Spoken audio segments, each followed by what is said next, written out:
সুপ্রভাত সবাইকে। আজকে রান্না হবে বাঁশকরুলের ঘন্ট।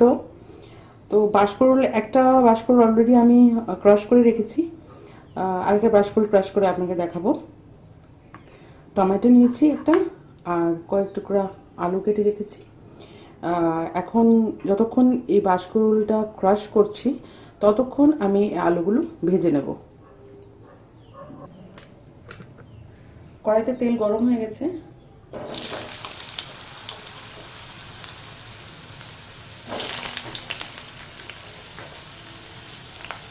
একটু হলুদ গুঁড়ো আর একটু নুন দিয়ে ভেজে নেব।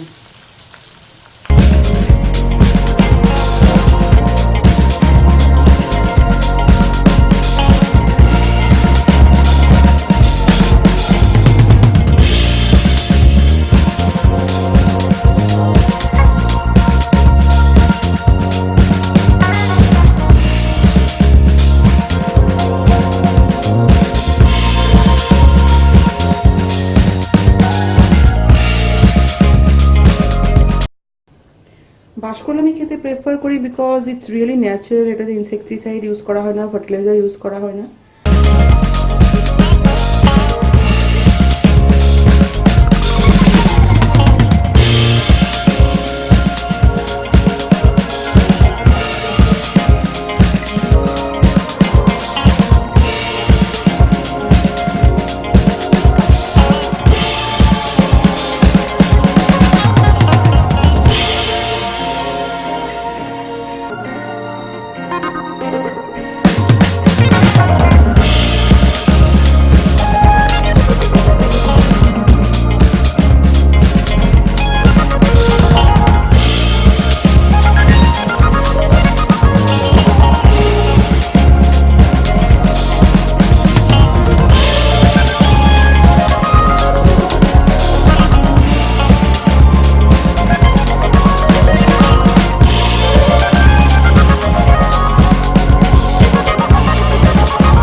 চিনি অবশ্যই অ্যাড করতে হবে, ডোন্ট ফরগেট।